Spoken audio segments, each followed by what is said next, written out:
Yo guys, what is going on? Today we're going to be having God Eater, the anime, Season 1, Episode 1 here today with some first impression, thoughts, analysis, and just how the all anime just went out about. It seemed really good. The animation studio is the same studio that makes Fate and all that, so you already know that the animation is going to be great.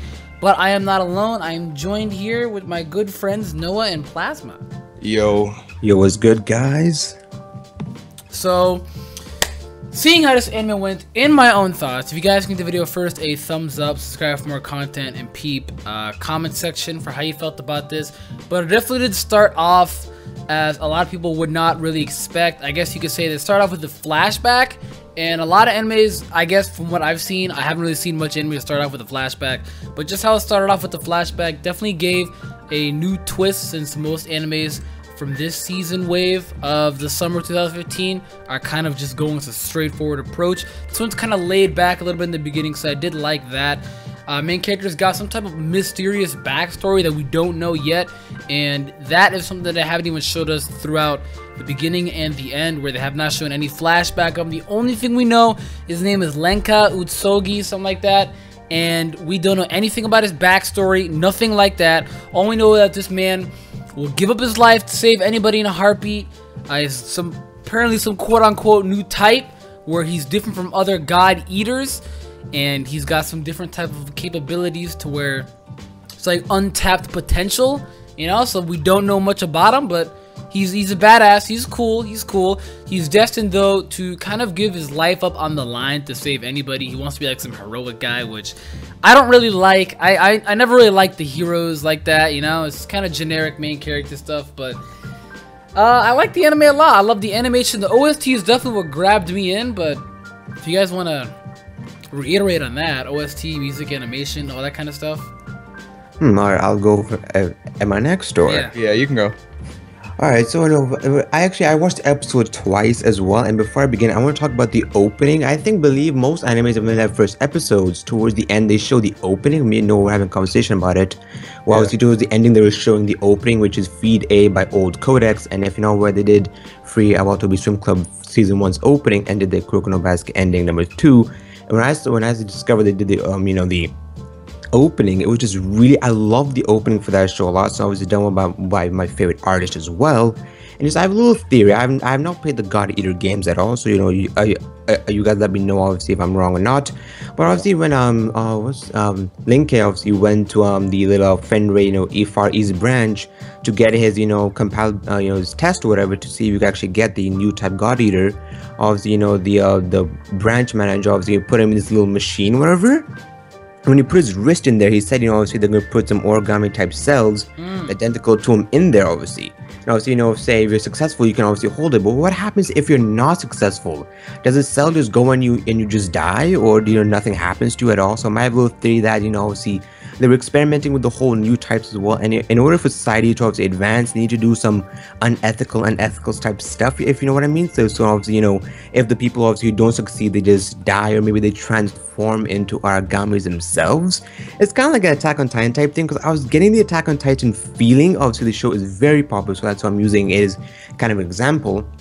With the whole, armored walls, and in fact, the origami themselves obviously trying to eat, and obviously they're trying to eat, obviously, the humans in order to live, whatever. But they, just as smart as the Titans, because in Attack on Titan they showed the Titans are very smart, and obviously the origami obviously is planning things out, because you saw like towards like the 12 to 13 minute aspect of the show where all of the origami were eating people. You saw this big skag type thing. If you play the Borderlands series, you know what skags are. Obviously, these little monsters who basically eat people up. And obviously, you can see the big leader obviously in the back, planning everything else to obviously break the wall. So basically, I believe in the 18-minute point of the episode, obviously, the origami decided to go into the outside settlement where obviously, our main character is from, and obviously they decided to go from the area A, which is north.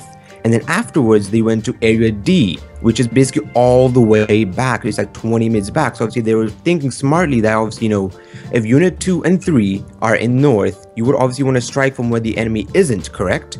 So obviously, they think obviously it's an area, the first unit, who obviously has Lindo, I believe, who basically is, the OP person so far with the, with Soma, Lindo, and obviously the other girl who obviously has the guns and everything else. So obviously we could see the different positions. Obviously we get to see, I don't really play video games that much anymore. No, I just let me know afterwards. Obviously, there are people who have like melee type weapons, correct? Yeah. And afterwards, there are people who have guns. Obviously, there's basically the old type. The new type, obviously, which next to you saying a somewhat new type, basically refers to basically people who are having, an experiment, which I previously spoke of. Obviously, it's saying that you can have guns and a sword, basically. So obviously, he's able to transform to basically a buster type weapon. You know what you were talking about before we started the recording session? You were saying it's a buster, correct? Not actually like an assault rifle. Yeah, it's a buster. Because I believe everyone can switch between them, but don't quote me on that. I'm not exactly known with the series, but I'm pretty sure the weapons, the God Arcs, they are actually like an origami themselves, like just artificially made from the origami in the Oracle cells, and they can transfer between a gun, which can either be a buster or an assault rifle, and then a certain type of weapon, like a long sword, a hammer, other things like that, like even a scythe, and they can also open up to like an origami mouth. It's kind of like let's see, what can you compare it to? Something that can only be beaten by itself. That's true. Yep. Because origamis can only be beaten by other origamis. If you're familiar with Tokyo Ghoul, Quinky's one can only be beaten by Quinky. Yeah, so you can compare it to that. Yeah, exactly. The God Arcs, since they're origamis can only be beaten by origamis. So it's kind of one of those things where they had to make them into weapons. Random thing, maybe in the series there might be good origamis or just origamis that eat other origamis that they might I feel like this might be, sorry about that, it might be a little far-fetched or whatever, but I feel like there might be origamis who can like blend into human society. Maybe there's in part of the origamis that obviously blend into human society as well, kind of like a Kekai Sensen type thing where obviously the monsters and the humans kind of blend together, but obviously I don't think it's gonna happen. That's very far-fetched as well. Maybe there is some origamis that can transform into humans. That's way too far-fetched, but obviously this is speculation stuff. These weird things could happen. Obviously it is an anime after all. Nothing normal ever happens in anime unless it's a slice of life anime. Then obviously they could transform into that as well. But they showed off. You were saying? Go for it. I was going to say. I'll go. My bad. Okay. This see, the thing with us is not really scripted. We just kind of do on the first take. That is we where just go, dude. One take. We just go with this one take Drake, man. So as I was saying, so obviously this said that obviously a new type. I think the new type is probably the older types, like Lindo and everybody else.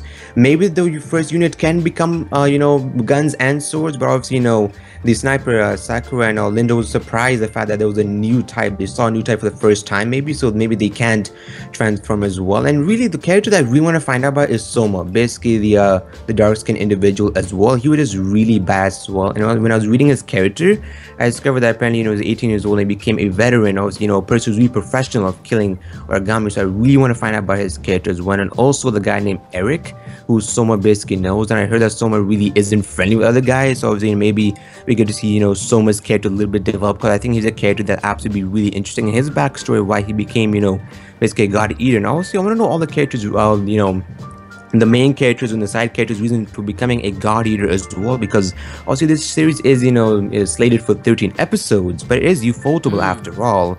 And also they did Phase 10 UBW, Fate Zero, they did Kano Kyoko, Garden of Sinners, and other movies as well, and that's had mostly like 24 episodes, like they've had 2 seasons. So maybe if the God Eater anime receives a lot of popularity in Japan as well, if the show is popular in Japan, they might receive a 2nd or 3rd season as well. And obviously, since this game, I believe, is not canon to the game, right? No, I believe? I believe it isn't, because the main character is different. I think it might follow the story of the first game, but, it's a different main character, like, Tenka, that's his name, Tenka Utsugi, I believe is his name. Yeah, he's different.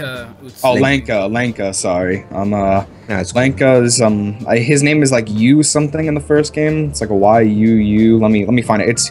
It's Yu Kanagi. That's the name of the character in Burst, and people are saying that it's following the same story. That's all I can go at for there.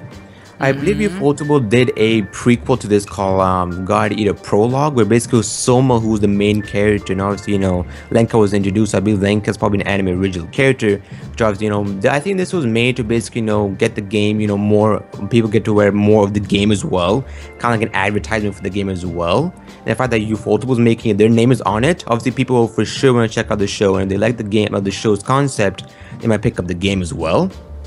So I'm thinking that as well. And actually, I haven't talked about the animation. Now that's done by Ufotable, the people who did Face Night Unlimited Blade Works. I was really excited, obviously. The whole when Lenka was going, like, he was going really fast as well. I recognize that because if you've seen Face Night Unlimited Blade Works, you're very familiar with the animation and the way the characters are drawn. At first, I didn't really like the way the characters looked, because it was very different from all of the other shows of the season. They looked very, kind of well drawn and stuff. And the fact that when I was researching the show, they said that apparently, they're going, the director is going to be hand drawing the God Eaters and not the actual weapon, the God Arcs, and not using CG. And I'm not a big fan of CG in some anime. Some animes don't really, like Out Noah Zero. Obviously, some shows do implement CG very well, but most shows really don't implement them well. So hopefully this is one of those shows where they implement CG as well. If you're not aware of CG, is basically something they obviously, the animators obviously put in that seems kind of mechanical. That's the way I can explain CG as well. So the animation was really fluid, and I love, we're also having a conversation about, how they explain flashbacks. They don't necessarily explain in black and white. They explain like kind of like in a toned down blue and white type way with, speckle noise, such obviously to represent you trying to remember it. You're gonna see some of Lenka's obviously flashback to reason why he wants to become a God Eater. Maybe his entire village died, or maybe someone who he really cares about died, or maybe he kind of reminds me of a copy paste of Eren Yeager from Attack on Titan again. Yep. Yeah, that's a really good reference. As soon as he said that he wanted to kick out all the whatever it was, origami. All the origami. I just hope he isn't a crybaby like Eren. Like I really hope not. Not to mention the fact too, literally from the beginning, the wall breaks down, similar to how the wall was broken down in Attack on Titan, and then the enemies kind of just jumped right in. So yeah, they have similar like apocalyptic settings. Like so but that's just apocalyptic anime in general. So yeah, it's not anything to do with apocalypse. It's not a carbon copy paste, but yeah. Yeah. Well, actually, there's an anime I'm actually watching that is sort of similar, but it has a funny twist. It's called Kekai Sensei, which is Blood Blockade Battlefront. Yep. It's sort of different from the apocalyptic setting, with the fact that obviously with the monster, the humans kind of mingle together and such. But, I just wanted to note that down. Not all of them are similar, but majority of them are very similar as well. And how they explain the flashbacks is amazing. Well, the OST, at first, I'll confess to you, I saw the episode 2 times. The first time, I wasn't a big fan of the OST, but the second time I watched it, I really appreciate the OST as well. And also, the transition. I must talk about that. Obviously, the fact that when they transition from day to night as well, and even all the After Effects type things, obviously with the character take a step and the thing would break and they'll transition to a different scene as well, and even that the little swoop kind of into the other angle of the building, them using as a photographer. I'm trying to become a photographer type video.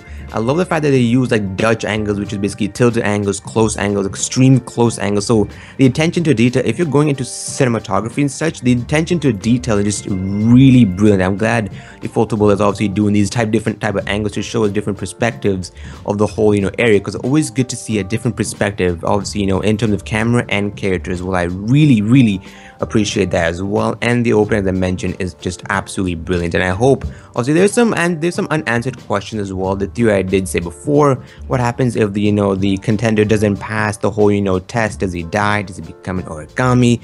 Who knows? Everything is far-fetched. Obviously, this kind of reminds me of Tokyo Ghoul and Attack on Titan both combined.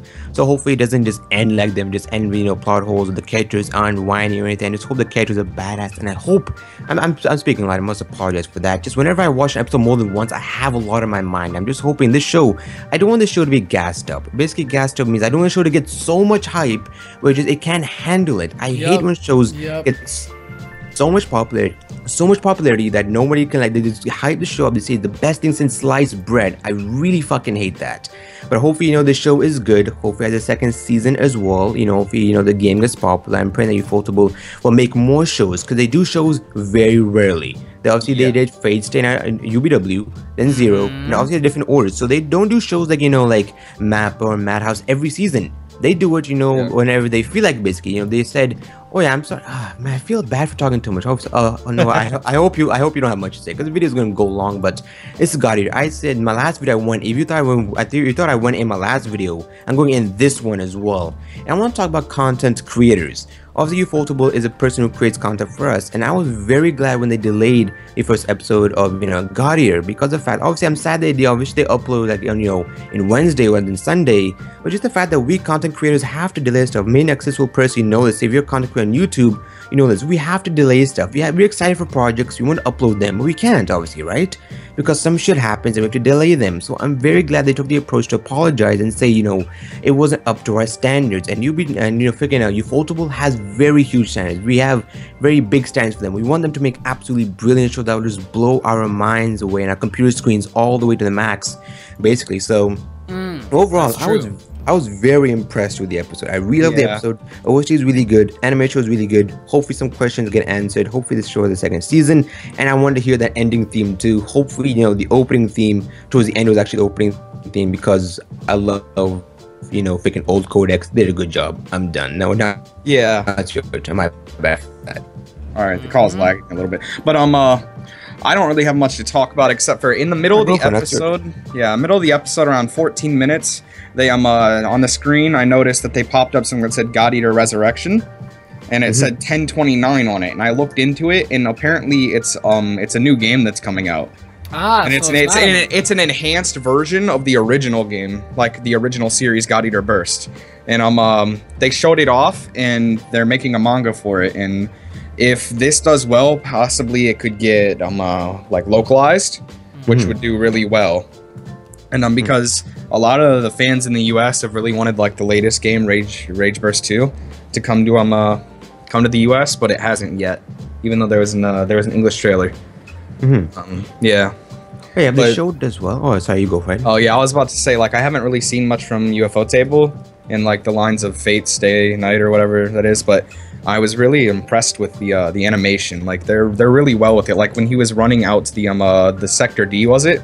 Yeah, that's what it was. Yeah, Area Sector D. Yeah, Area D. He was like, just the animation on it was really smooth, and the OST with it fit perfectly. So I'm looking forward to see more of this series. Oh yeah, no, and I hope also this series does well in Japan. It might get an English dub. And I know a lot of people aren't fan of dubs, but they promote the fact that the show did really well. And obviously dubs also help promote shows in the English because in the States, whatever.